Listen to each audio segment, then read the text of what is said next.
Hi hello ಎಲ್ಲರಿಗೂ ನಮಸ್ಕಾರ. Welcome to Kannadathi Shilpa YouTube channel. So ಇವತ್ತಿನ ಈ ತರಗತಿಯಲ್ಲಿ TET ಪರೀಕ್ಷೆಗೆ ಸಂಬಂಧಿಸಿದಂತೆ ಕನ್ನಡ ಬೋಧನಾ ಪದ್ಧತಿಯಲ್ಲಿ ಬರುವಂತಹ ಪ್ರಮುಖ ಪ್ರಶ್ನೋತ್ತರಗಳನ್ನು ಸಾಲ್ವ್ ಮಾಡ್ತಾ ಹೋಗೋಣ.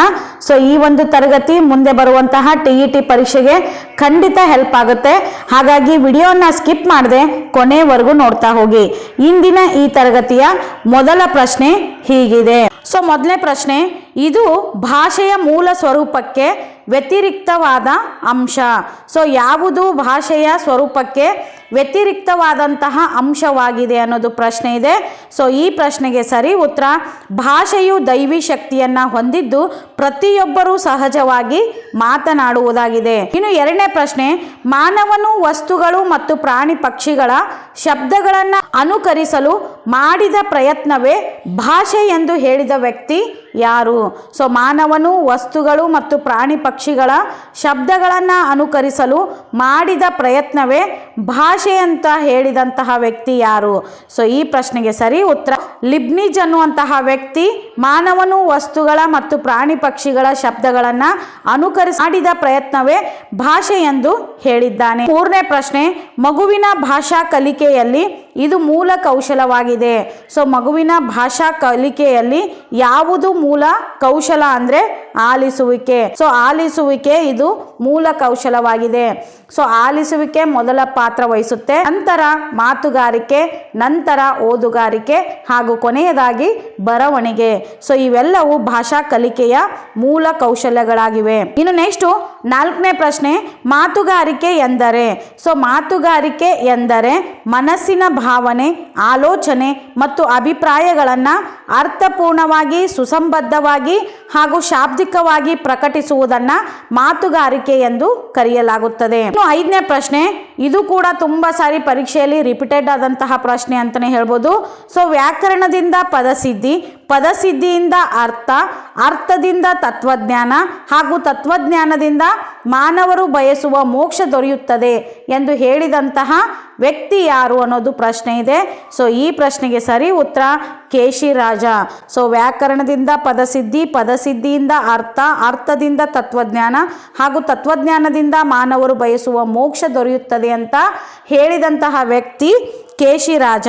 ಇನ್ನು ನೆಕ್ಸ್ಟ್ ಆರನೇ ಪ್ರಶ್ನೆ, ಭಾಷೆಯ ಕಲಿಕೆಯಲ್ಲಿ ವಾಕ್ಯ ಪದ್ಧತಿ ಎಂದರೆ? ಸೊ ಭಾಷೆಯ ಕಲಿಕೆಯಲ್ಲಿ ವಾಕ್ಯ ಪದ್ಧತಿ ಎಂದರೆ ಅರ್ಥಪೂರ್ಣ ವಾಕ್ಯಗಳನ್ನು ಮಕ್ಕಳಿಗೆ ಪರಿಚಯಿಸುತ್ತಾ ಓದು ಕಲಿಸುವುದು. ಸೊ ಅರ್ಥಪೂರ್ಣವಾದಂತಹ ವಾಕ್ಯಗಳನ್ನು ಮಕ್ಕಳಿಗೆ ಪರಿಚಯಿಸುತ್ತಾ ಓದು ಕಲಿಸುವುದು, ಇದು ಭಾಷೆಯ ಕಲಿಕೆಯಲ್ಲಿ ವಾಕ್ಯ ಪದ್ಧತಿ ಅನ್ನುತ್ತಾರೆ.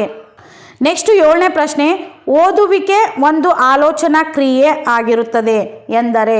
ಸೊ ಓದುವಿಕೆ ಕೂಡ ಒಂದು ಆಲೋಚನಾ ಕ್ರಿಯೆ ಆಗಿರುತ್ತದೆ ಎಂದರೆ ಮಾನಸಿಕ ಸಿದ್ಧತೆ, ಆಸಕ್ತಿ, ಪ್ರಚೋದನೆ, ಮಾನಸಿಕ ಏಕಾಗ್ರತೆ, ಅರ್ಥಗ್ರಹಕ್ಕೆ ಕಲ್ಪನೆ, ಸ್ಮರಣೆ ಮತ್ತು ಯೋಜನಾ ಕೌಶಲ್ಯ ಸಮನ್ವಯಗೊಂಡಿರುತ್ತದೆ. ಸೊ ಮಾನಸಿಕ ಸಿದ್ಧತೆ ಆಗಿರ್ಬೋದು, ಆಸಕ್ತಿ, ಪ್ರಚೋದನೆ, ಮಾನಸಿಕ ಏಕಾಗ್ರತೆ, ಅರ್ಥಗ್ರಹಿಕೆ, ಕಲ್ಪನೆ, ಸ್ಮರಣೆ ಮತ್ತು ಯೋಜನಾ ಕೌಶಲ್ಯ ಸಮನ್ವಯಗೊಂಡಿರುವುದು ಎಲ್ಲಿ ಅಂದರೆ ಓದುವಿಕೆಯಲ್ಲಿ. ಹಾಗಾಗಿ ಓದುವಿಕೆ ಒಂದು ಆಲೋಚನಾ ಕ್ರಿಯೆ ಆಗಿರುತ್ತದೆ. ನೆಕ್ಸ್ಟ್ ಎಂಟನೇ ಪ್ರಶ್ನೆ, ಪರಿಣಾಮಕಾರಿ ಮತ್ತು ಯಶಸ್ವಿ ಬೋಧನೆಗೆ ಯೋಜನೆಯ ಹಂತಗಳ ಕ್ರಮಬದ್ಧ ವಿಧಾನ ಯಾವುದು? ಸೊ ಪರಿಣಾಮಕಾರಿ ಮತ್ತು ಯಶಸ್ವಿ ಬೋಧನೆಯ ಹಂತಗಳು ಯಾವುವು ಅಂದರೆ ಪೂರ್ವ ಸಿದ್ಧತಾ ಹಂತ, ಗುರಿ ನಿರೂಪಣೆ ಹಂತ, ಬೆಳವಣಿಗೆ ಹಂತ, ಪುನರಾವರ್ತನೆ ಹಂತ ಹಾಗೂ ಕೊನೆಯದಾಗಿ ಗೃಹ ಕೆಲಸ ಹಂತ. ನೆಕ್ಸ್ಟ್ ಒಂಬತ್ತನೇ ಪ್ರಶ್ನೆ, ಪದ್ಯ ಬೋಧನೆಯ ಮುಖ್ಯ ಗುರಿಗಳಲ್ಲಿ ಇದು ಸಹ ಒಂದು. ಸೊ ಪದ್ಯ ಬೋಧನೆಯ ಮುಖ್ಯ ಗುರಿಗಳಲ್ಲಿ ಇದು ಕೂಡ ಒಂದು ಅನ್ನೋದು ಪ್ರಶ್ನೆ ಇದೆ. ಸೊ ಈ ಪ್ರಶ್ನೆಗೆ ಸರಿ ಉತ್ತರ ರಸಾಸ್ವಾದನೆ ಮತ್ತು ಸೌಂದರ್ಯ ಬೆಳೆಸುವುದು. ಸೊ ಪದ್ಯ ಬೋಧನೆಯ ಮುಖ್ಯ ಗುರಿ ಏನು ಅಂದರೆ ರಸಾಸ್ವಾದನೆ ಮತ್ತು ಸೌಂದರ್ಯ ಪ್ರಜ್ಞೆ ಬೆಳೆಸುವುದಾಗಿರುತ್ತದೆ. ಇನ್ನು ಹತ್ತನೇ ಪ್ರಶ್ನೆ, ಭಾಷಾ ಕಲಿಕೆಯ ಪ್ರಾರಂಭ ಮತ್ತು ಅದು ಬಲಗೊಳ್ಳುವುದು ಭಾಷಾ ಬೋಧನೆಯ ಈ ತತ್ವಗಳಿಂದಾಗಿ. ಸೊ ಭಾಷಾ ಕಲಿಕೆಯ ಪ್ರಾರಂಭ ಮತ್ತು ಅದು ಬಲಗೊಳ್ಳುವುದು ಭಾಷಾ ಬೋಧನೆಯ ಈ ತತ್ವಗಳಿಂದಾಗಿ ಅಂದರೆ ಸಿದ್ಧತಾ ತತ್ವ ಮತ್ತು ಅಭ್ಯಾಸ ತತ್ವದಿಂದ. ಸೊ ಸಿದ್ಧತಾ ತತ್ವದಿಂದ ಹಾಗೂ ಅಭ್ಯಾಸ ತತ್ವದಿಂದ ಭಾಷಾ ಬೋಧನೆಯು ಬಲಗೊಳ್ಳುತ್ತದೆ. ನೆಕ್ಸ್ಟು 11ನೇ ಪ್ರಶ್ನೆ, ನಿರಂತರ ಮತ್ತು ವ್ಯಾಪಕ ಮೌಲ್ಯಮಾಪನದ ಆಶಯ. ಸೊ ನಿರಂತರ ಮತ್ತು ವ್ಯಾಪಕ ಮೌಲ್ಯಮಾಪನದ ಆಶಯ ಏನು ಅಂದರೆ ವಿದ್ಯಾರ್ಥಿಗಳ ಕಲಿಕಾ ಚಟುವಟಿಕೆ, ಸಹಪಠ್ಯ ಚಟುವಟಿಕೆ ಮತ್ತು ಸಹಜ ವರ್ತನೆಗಳನ್ನು ನಿರಂತರವಾಗಿ ಗಮನಿಸುವುದು. ಸೊ ವಿದ್ಯಾರ್ಥಿಗಳ ಕಲಿಕಾ ಚಟುವಟಿಕೆ, ಸಹಪಠ್ಯ ಚಟುವಟಿಕೆ ಮತ್ತು ಸಹಜ ವರ್ತನೆಗಳನ್ನು ನಿರಂತರವಾಗಿ ಗಮನಿಸುವುದು ನಿರಂತರ ಮತ್ತು ವ್ಯಾಪಕ ಮೌಲ್ಯಮಾಪನದ ಆಶಯವಾಗಿರುತ್ತದೆ.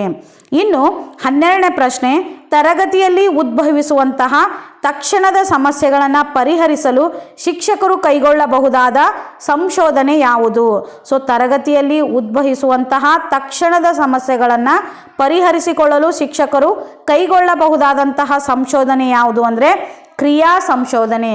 ಸೊ ಈ ಕ್ರಿಯಾ ಸಂಶೋಧನೆಯ ಮೂಲಕ ತರಗತಿಯಲ್ಲಿ ಉದ್ಭವಿಸುವಂತಹ ಸಮಸ್ಯೆಗಳನ್ನು ಪರಿಹರಿಸಿಕೊಳ್ಳಬಹುದು. ನೆಕ್ಸ್ಟು 13ನೇ ಪ್ರಶ್ನೆ, ಉತ್ತಮ ಮೌಖಿಕ ಅಭಿವ್ಯಕ್ತಿ ಕೌಶಲಕ್ಕೆ ವ್ಯತಿರಿಕ್ತವಾದದ್ದು. ಸೊ ಉತ್ತಮ ಮೌಖಿಕ ಅಭಿವ್ಯಕ್ತಿ ಕೌಶಲಕ್ಕೆ ವ್ಯತಿರಿಕ್ತವಾದ ಅಂಶ ಯಾವುದು ಅಂದರೆ ಹಿಮ್ಮೆರಳುವಿಕೆ. ಸೊ ಹಿಮ್ಮೆರಳುವಿಕೆ ಇದು ಉತ್ತಮ ಮೌಖಿಕ ಅಭಿವ್ಯಕ್ತಿ ಕೌಶಲಕ್ಕೆ ವ್ಯತಿರಿಕ್ತವಾದಂತಹ ಅಂಶವಾಗಿದೆ. ಇನ್ನು 14ನೇ ಪ್ರಶ್ನೆ, ವಿದ್ಯಾರ್ಥಿಯ ಉಗ್ಗುವಿಕೆ ಮತ್ತು ತೊದಲುವಿಕೆಗೆ ಮುಖ್ಯ ಕಾರಣ ಏನು? ಸೊ ವಿದ್ಯಾರ್ಥಿಗಳ ಉಗ್ಗುವಿಕೆಗೆ ಮತ್ತು ತೊದಲುವಿಕೆಗೆ ಮುಖ್ಯ ಕಾರಣ ಏನು ಅಂದರೆ ಧ್ವನ್ಯಾಂಗಗಳಲ್ಲಿ ಕಂಡುಬರುವ ದೋಷಗಳು. ಸೊ ಧ್ವನ್ಯಾಂಗಗಳಲ್ಲಿ ಕಂಡುಬರುವ ದೋಷಗಳಿಂದ ವಿದ್ಯಾರ್ಥಿಗಳಲ್ಲಿ ಉಗ್ಗುವಿಕೆ ಮತ್ತು ತೊದಲುವಿಕೆ ಕಾರಣವಾಗುತ್ತೆ. ನೆಕ್ಸ್ಟು 15ನೇ ಪ್ರಶ್ನೆ, ಉತ್ತಮ ಮಾತುಗಾರಿಕೆಯ ಲಕ್ಷಣಗಳಲ್ಲಿ ಅನಪೇಕ್ಷಿತ ಲಕ್ಷಣ ಯಾವುದು? ಸೊ ಉತ್ತಮ ಮಾತುಗಾರಿಕೆಯ ಲಕ್ಷಣಗಳಲ್ಲಿ ಅನಪೇಕ್ಷಿತ ಲಕ್ಷಣ ಯಾವುದು ಅಂದರೆ ಮಾತಿನಲ್ಲಿ ಪದೇ ಪದೇ ಹಿಮ್ಮೆರಳುವಿಕೆ ಇರುವುದು.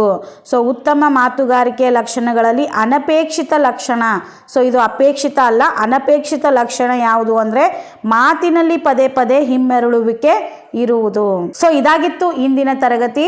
ಈ ತರಗತಿಯಲ್ಲಿ ಕನ್ನಡ ವಿಭಾಗದಲ್ಲಿ ಬರುವಂತಹ ಭಾಷಾಭ್ಯಾಸ ವಿಷಯಕ್ಕೆ ಸಂಬಂಧಿಸಿದಂತೆ ಪ್ರಮುಖ 15 ಪ್ರಶ್ನೆಗಳನ್ನು ಇವತ್ತಿನ ಈ ತರಗತಿಯಲ್ಲಿ ಸಾಲ್ವ್ ಮಾಡ್ತಾ ಬಂದೆವು. ಸೊ ಇನ್ನುಳಿದ ಪ್ರಶ್ನೆಗಳನ್ನು ಮುಂದಿನ ತರಗತಿಯಲ್ಲಿ ಮತ್ತೆ ಸಾಲ್ವ್ ಮಾಡ್ತಾ ಹೋಗೋಣ.